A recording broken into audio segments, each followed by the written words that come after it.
it's not all possible. There's always things I miss when I'm at work, right? I can't be everywhere all the time. But if I'm organized, which I wasn't as organized when I was younger about my schedule, and I'm very intentional about the things that I absolutely cannot miss, that I don't have to miss those things that are just the non negotiables for me.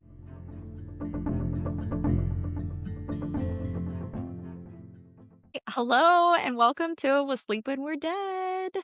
We are so excited to have a brand new friend of the pod, Lauren Weinberg, here with us. Welcome, welcome. Thank you so much for having me. Thank Yeah, you for being here.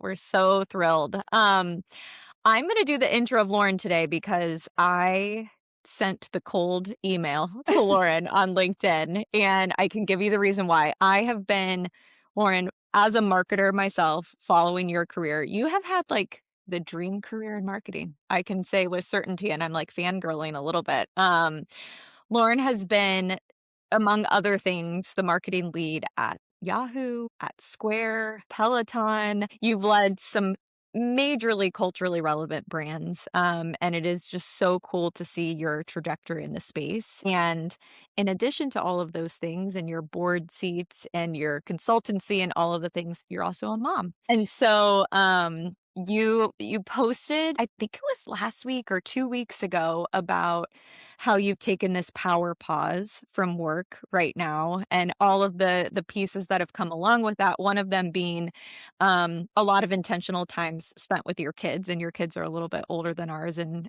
we're excited to hear about that.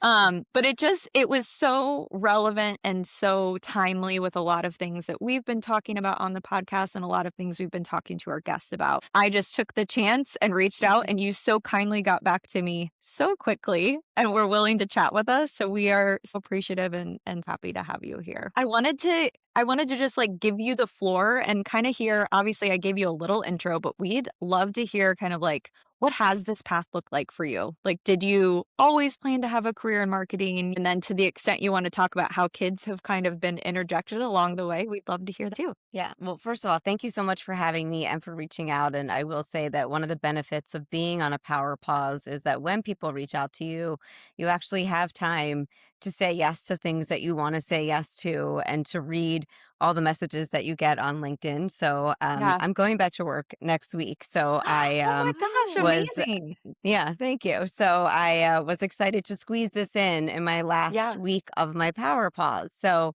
um, amazing. thank you for having me. And I will say, when it comes to my career, it's interesting. I'll talk about being a mom first, because that's the Yeah. thing that I think I always knew that I wanted to be a mom. I Mhm. didn't always know that I wanted to have a career in marketing or really to have a career at all, to be honest. Yeah. And so it just sort of happened. And always really loved what I was doing. And I always worked with great people, and opportunities were right around the corner and surfacing. And I would just keep raising my hand. And I always felt really fulfilled by work and loved that part of my life. But of course, I think like any working parent, it's always a little bit of a struggle and a trade off. And I had kids when I was young.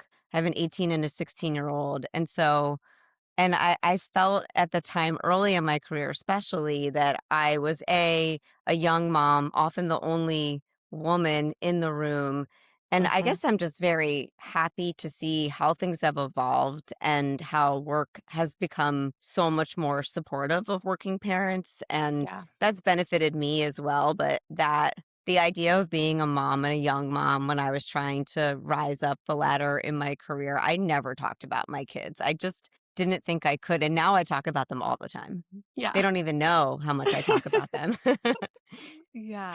I That's feel amazing. like we talk a lot on this podcast, obviously, about motherhood and working. I'm the stay-at-home mom of the bunch, but there's a lot out there about I think that's so interesting how you just said how it's evolved a lot, because I also think there's a lot out there right now about how like the system isn't supporting the working mom, and like it's really hard to do it all. And we don't like the word do it all. We've learned from our guest words like integration and blend. And so as you started to have kids and as they've gotten older and your career's taken off, like how have you navigate it personally for yourself and been able to evolve like that confidently? Because I feel like it's really hard to make that change, and if you've seen it with other people in your industry, or you kind of just felt like this is what feels right to me at this moment, or how did that kind of evolve for you? So I think the biggest thing that I learned about just my own personal journey is that it's not all possible. There's always things I miss when I'm at work, right? I can't be everywhere all the time. But if I'm organized, which I wasn't as organized when I was younger about my schedule, and I'm very intentional about the things that I absolutely cannot miss, that I don't have to miss those things that are just the non-negotiables for me. And I used to just not be on top of my schedule enough to the point where I would realize that there was something that I really wanted to be at, but it was too late for me to try to rejigger things in a way that wouldn't inconvenience a lot of other people. But I will Mhm. say that was on me. And then I realized that's in my control. And so once I realized that I can look ahead, get really organized. At Peloton, I had the most amazing assistant who really helped me so much. And I would say, as my kids are getting older, only have a few years left with them at home, and they both play sports. And I know I can't go to every game, but I also don't want to miss every game. And so let's look Mhm. at the schedule and figure out which ones I can be at. And she was really helpful with that. And then I just say, I am leaving at this time. This is what I have to do. And Mhm. no one ever gives you a hard time. I think a lot of the pressure that moms feel is often the pressure that you put on yourself. But Mhm. I try to be really supportive. There's a lot of people, I've always had a lot of people working for me that are either just starting their parenthood journey or expanding their families. And I always say, let's just have a call before you come back to work, especially if it's your first child. And I'll say, you need to think about what you want your schedule to be and then adhere it to it and be unapologetic about what your boundaries are because everybody will respect them. The problem is, or it was for me anyway, is that I didn't know what they were. And so I didn't declare them. Once you Mhm. declare them, then I think people really do respect your desire to want to try to be in both places. So that was my biggest learning was that it was really all in my control. I just didn't take control of it early enough. Mhm. And COVID really was a huge reset for me because I think I had just gotten used to the fact that I wasn't around and then I missed everything. And then all of a sudden I was home all the time with my kids. And then I realized I can go back to work and I can do this in a way where I have a little bit better balance. Mhm. And that was just such a gift for me because I had gotten accustomed to I leave the house really early and I come back late. I never had dinner with my kids. I Mhm. didn't get to go to a lot of their games. And then after COVID, I just said, no, I'm not doing that anymore. Mhm. And this is what I'm going to do instead. And it's been really amazing. And I'm so grateful that I had that opportunity to have that reset before it was too late. Mhm. Yeah. Mhm. We've talked a lot about the different implications of COVID on this podcast. One of them being e-learning on snow Oh, days that's been deeply impacting us this yeah. week. My kids Yeah. did not Oh, have that, and I'm so grateful. As a kid who grew up on the East Coast, there's nothing yeah. better than a snow day. Oh, I And know. so It's like, why let us live our childhood let dreams the over kids have again. that? We never have snow Yes. like this. Let them have a snow day. Are Yeah, you still on the exactly. East Coast right now? I Are you am. in I New was in York? California for about 8 years from Oh. 2012 to 2020. We moved back during COVID, actually. Oh my gosh. Oh, Wow. wow. Yes, we bought a house that we had never seen and drove across the country in an RV. It was crazy. That Um, sounds very COVID-like. Yeah. Yeah, very COVID-like. And Yeah. so yeah, now I'm in New Jersey. Okay. Okay. I'm in Amazing. Brooklyn. I don't know if you know that. I'm in Brooklyn right now, and Lucy's in Indiana. I also am curious, just since we were talking about, like, as your kids have gotten older, we're in the stage of younger kids. I have a 3, 4, and 7-year-old, and Lucy is 3 and 6 or 3 Six and and 7? yeah, 6 and 3. Okay. And it feels so hard right now. But we've had these wonderful guests on that have had older kids, and they're just like, it's okay. And it's not that it gets easier, things just get different. And so I'm interested just to hear quickly, like, time seems more precious as your kids get older. Like, I feel like I'm with my kids all the time. And so time can feel like, I don't know, sometimes I can blink and be like, gosh, I just spent 3 days with them, but I felt like none of it was intentional. I'm always with them. They're always whining. And as we've talked to guests with older kids, they're like, the window that my high schoolers give me, it feels so precious and I have to like snag it as immediately as I can. Is that something that you have also seen as your kids have gotten older? Yeah. I mean, Yeah. it's harder in different ways. Especially once your kids start driving, you really never see them. Ugh. And Oof. I am basically begging my 18-year-old to spend any time. I'll take any time with him that I can get. If he says, Yeah. "Do you want to go to Yeah. the mall with me?" Yes. Yes. Uh-huh. Yeah. And Yeah. so I'll do anything he wants to do. I have two boys. They like to do a lot of activities. My rule as a boy mom is I'll do anything once, and I'll try anything Oh, they want to do I one love that. time. Yeah. And I have done some crazy stuff that I I was gonna absolutely say, what's the hated. craziest thing you've done? yeah. I'm so intrigued. I've done a lot of stuff that I did not. I went when we drove across the country, we went dirt biking. That was not Oh for my me, gosh. and Yeah. very hard and very disgusting and super scary. But I said, if you guys want to do this, I'll do it one time. I've gone whitewater rafting. I've rappelled down the side of a mountain. There's certain Oh my things. We went to gosh. Park City last year, and they wanted me to go mountain biking, and I said, I just don't want to. That just doesn't sound Mhm. fun at all to me, and it's super Yeah. dangerous. And I know you'll just laugh at me, and I'll slow you down. So you go, and I'm gonna go to the spa. But I've It done sounds a like a lot of cast waiting to happen on your Yeah. wrist or something like totally. And that. then Yeah. always say to them, "You don't want me to get hurt. I No. get No. hurt. Everything in No. this house comes grinding to No. a halt. I promise Mhm. you, you would not Mhm. enjoy that at all." So Mhm. I've done a lot of fun, adventurous stuff with them. My younger one said, when I turn 18, "Will you jump out of an airplane with me?" I said yes. Oh Do my And that. so gosh. I've yeah. done that, Yeah, which is so very out of character for me, but it's, like, still one of those things I love looking back Oh, at. that's yeah, I so don't think fun. I'll probably do it one time, and I'll Uh-huh. probably Mhm. never need to do it again, but Yep. I love having these memories with them, and I didn't wanna be a boy mom that just sat on the sidelines and didn't do any fun things with them, and so I've done tons of stuff with them that I'm like, "Why what am I doing right now? Why am I Yeah. doing this? I'm freezing, I'm That's scared." And yeah. they're Oh my laughing at gosh. me and making fun of me, but it's Oh my still gosh. all good. That's amazing. Lauren, I'm curious, kinda going back to your career a little bit because 'cause I'm wildly curious about your career. Um, I as you've had all of these different opportunities and, like, different opportunities have presented themselves to you, what's been the process or, like, the evaluation that you've used to say, like, "Yes, this is, like, a great opportunity I should run against. Yes, this would help me learn XYZ," or, "This is a period of time in my career when I'm ready to expand in this capacity." I'm, like, curious how you've probably had many, many opportunities present themselves to you, especially in this power pause moment. How do you think about, like, where do you go next? Yeah. It's a good question, obviously very top of mind for me. And for this most recent move that I'm making, a lot of it was, I think it's two things.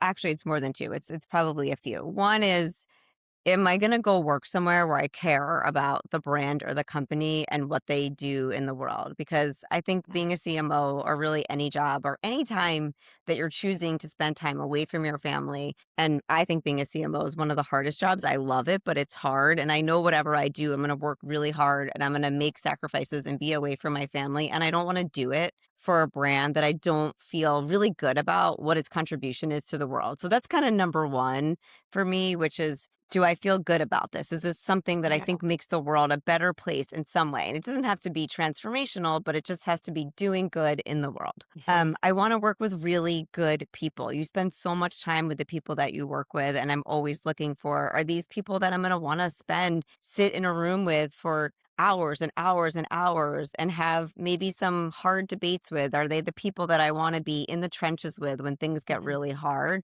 Are they going to challenge me? Do they offer a different, divergent perspective, one that will make me smarter and better? So, looking for that as well. I think for this last stage in my life, because I've lived on both coasts, there's always a lot of opportunities for me that are sometimes in California. And I've been in Mhm. tech and I was in California for a long time. And so I have a really robust network there. And I love being in all tech adjacent businesses. But for me right now, I have a sophomore and a senior, and I don't want to travel at all. I Yeah. don't want to Mhm. spend part of my week in another city. I just don't want to miss the last couple years. I have Mhm. 3 or 2.5 years left with kids Mhm. at home. And so for me right now, that's a big non-negotiable, which is obviously Yeah. there's always some amount of travel, but there's been some really incredible opportunities that were a little heartbreaking to say no to, if I'm being honest, but they would take Yeah. me away from my kids in these last few years that I have. And I still feel like I have a lot of time to Mhm. go do Yeah. those things later. So for me, for right Mhm. now, that's just not going to be something that I am willing to explore or even be flexible on, because I know I'll regret spending time away from my kids and missing so much time with them when I have so few years left with them at home. Yeah.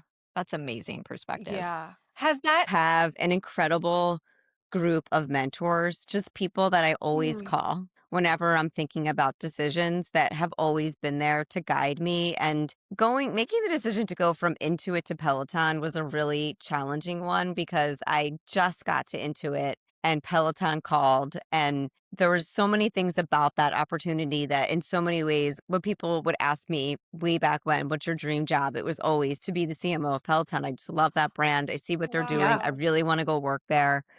And then they called, and I had just started in a new job. But the interesting thing is that the person that hired me at Intuit left right after they hired me, and I was already in New York. And I said I didn't want to travel all the time. And I ended up being in California every week for my first 6 weeks, taking the red eye home. So there was Oh other my reasons gosh. why I realized that this is probably you probably need somebody here. And the irony is that their office was 5 minutes away from my old house in California, but I just didn't live there anymore. And so I think the combination of I don't want to travel and this opportunity, although I know it will be really challenging, is something that I just don't think I'll be able to say no to. And then I called them my personal board, and they all said, why are you even calling us? You know what you're going to do. Mhm. Yeah. We talk a lot about mentors on here, and I feel like a few of the guests we've had they've not really had a lot, and even in their careers. So I'm interested, like, how I joked we had a mom on here because, again, I'm a stay at home mom, and I was like, I feel like I want you to be my stay at home mom mentor. Like, she was just so wise and so Yeah. helpful and allowed me to just like breathe and know that it's going to be okay because it's a lot of responsibility. And so, how did you get your personal board? I love that phrase of like, Mhm. did you ask for it, or were there old coworkers, or like have you sought that out very specifically to help you navigate your career choices? Not really, I would say. I think it's more of I've met people along the way that I really respect and admire, and I prioritize staying in touch with them so that Mhm. and sometimes I don't talk to them for years. Yeah. Mhm. And then Yeah. I'll call them, and they call me too. That's the most fun part, is that people that I would once think about, like, I respected and they would help me make all my decisions, will call me when they're thinking about the decisions that they want to make. And I mean, these are people that I've known now for over 20 years, some of them. Wow. And so I think it's more of you see people, you meet people along the way. And I have one friend who I met when I was at Yahoo. She's about 13 years older than me. And I remember thinking when I met her, you're exactly the kind of working mom that I want to be. You have Mhm. Mhm. this amazing career, but you're still talking about these things that you do for your kids. And I think when you meet somebody that models the behavior that you want to see in yourself, then for me, I just knew right away I'm going to this person's going to become my friend, and we are so close. So we talk all the time. And I think when you meet people like that, it's just and then prioritize when you're in Mhm. their city, let them know that you're there. And I think the Mhm. same is always true. I mean, a lot of people live in all of these different places. And I always say, when you have those relationships that you really value, some people, I think, especially when you're working and you're a mom, it takes effort. It means it's Mhm. probably one more Mhm. night where I'm going to dinner with somebody instead of coming home to be with my kids. But for those 4 or 5 people in my life that I want to be able to have as a phone a friend whenever I need it, Mhm. it's worth it to take the time and to continue to foster and build that Mhm. relationship, and to also be there for them. Mhm. Yeah. That's Mhm. amazing. Mhm. We talk a lot, and you've kind of touched on it already, but we talk a lot about mom guilt on this pod and like whether or not you experience it. And I think our conclusion has definitely come to mom guilt feels very mislabeled. Like it's not like guilt is probably not the right word. But I'm curious, like as you've had these different chapters in your life and your career and even in like the age of your kids, like how has that feeling maybe like ebbed and flowed for you? I think it was harder for me when my kids were younger. And also because I probably didn't do as good of a job as I do now of making sure to be at the things that are really important. I mentioned that earlier. So Mhm. I Mhm. think I've gotten better, and I've also gotten more comfortable that if I'm going to the things that are important, when I miss the other things, I don't feel as bad as Yeah. I used to because I think I'm just doing a better job. And my kids are older and they're more mature, and I can say to them, "I'm really sorry that I can't come to your game today. There's a board meeting tonight and it's just Yeah. no way." And then they say, "Mom, it's okay. You've come to so Oh, many, you know?" And so Yeah. yeah. I think when they're younger, they can't express that, A, and B, I didn't do as good of a job when my kids were younger. So it's really a combination of both of those things. But you, if you want to work, I think you have to accept that you're going to miss some stuff. And I think if you get to the things that really matter to you, then you just start to accept that and not feel as bad about it. Mhm. Yeah. What has the power pause taught you, either about yourself or about kind of like how you might want to shape this next chapter?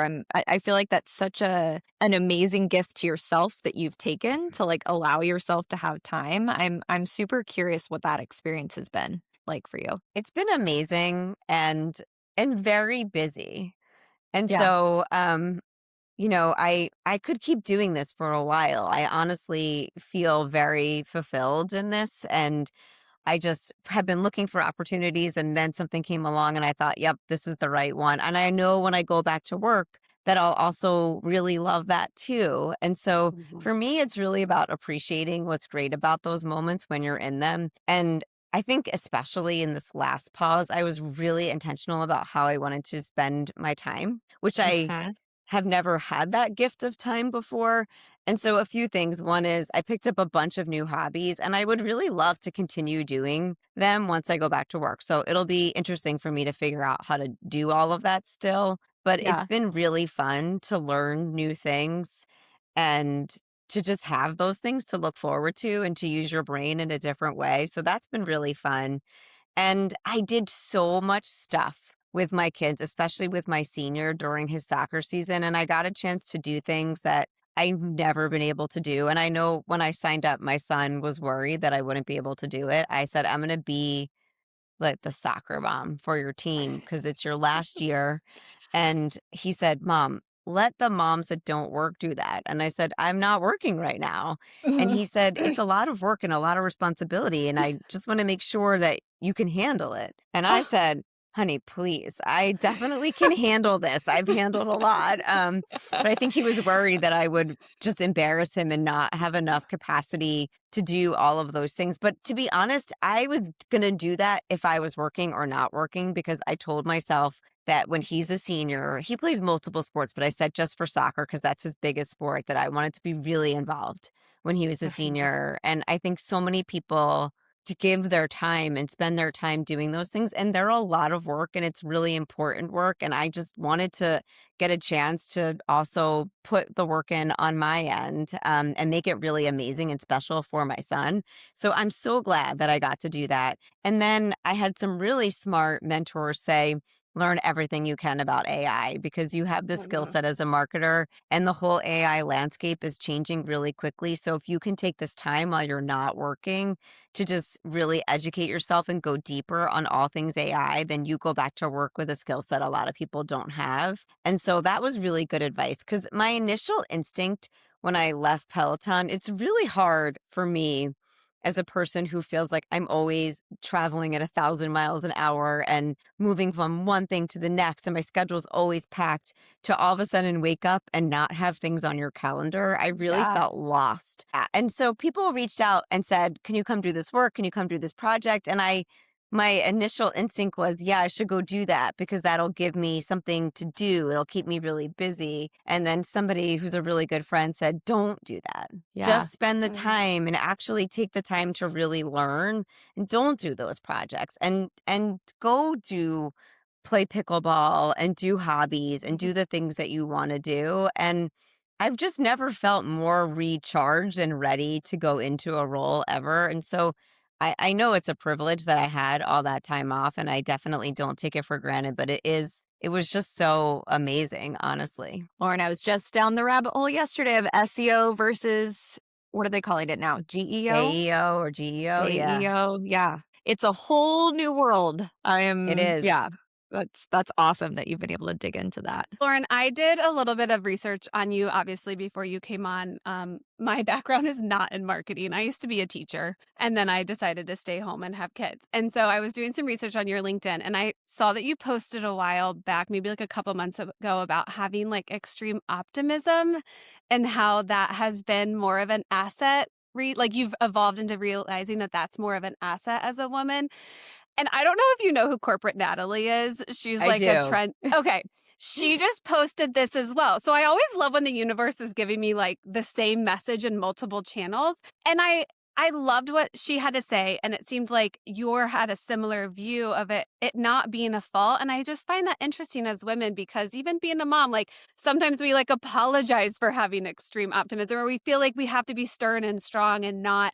And so I'm just wondering if you could talk a little bit more about that, because I found that so like refreshing. Yeah. Well, so I just am a very optimistic person, and I think people are born that way. That's just how I am made. And in the business world in particular, I felt like for some reason people saw that as a liability. And a lot of people have always said, "Well, you always see the best in people." And I think, yeah.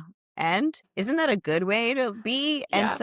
And I think it's this combination of I've always believed in myself and been a little bit like delusional about some of the things that I can do. And I think it served me really well, because I always, when I'm making a decision about a job, I also will always take something that has something that is really scares me. Never done this before, have never been in this space. This is new for me. And I think I'm pretty sure I can do it, but there's really no reason for me to believe that I can do it other than the fact that I've gone down and done other things that I didn't know how to do before Mhm. and was successful in them. And part of that, I think, just comes from believing in yourself. And I feel I've also been criticized for being kind, and people say you're really nice Oh. to everyone. And I think that that is often mistaken for being soft. And I think if you ask anybody that worked for me, they would say that I am really kind, but I'm not really soft.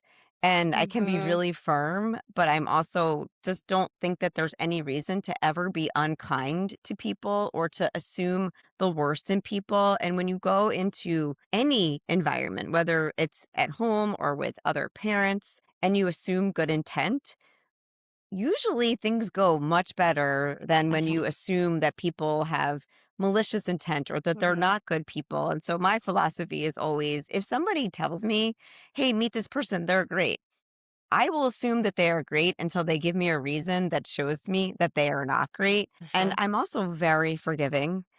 And I don't think that is a fault either, because I think Mhm. holding on to anger, just at the end of the day, I always think, why would I want to hold on to that bad energy? People make Mhm. mistakes, and I am forgiving. Eventually, if you continue to make the same mistake, it's not about forgiveness, but I'll just distance myself from you. And Yeah. so I do think there is this, and I don't even think it's for women, but just this idea that there's not a place for optimism and kindness and treating people well, and that you can't get ahead in the business world if you operate in that way. And I actually would rather be less successful and still be true to myself, and that Mhm. that's who I am as a person. But I honestly have come to believe that it's an asset and not a liability, because that belief in other people and that belief in yourself is actually what allows other people and me to do the best work and to Mhm. just Yeah. put stuff out there. I mean, you're not going Mhm. to grow if you never try anything new. So Mhm. being a little bit scared is actually really healthy. I Mhm. love I that. really And it love that. probably makes you a leader that a lot of people want to work for, if I had to Mhm. guess, that mentality.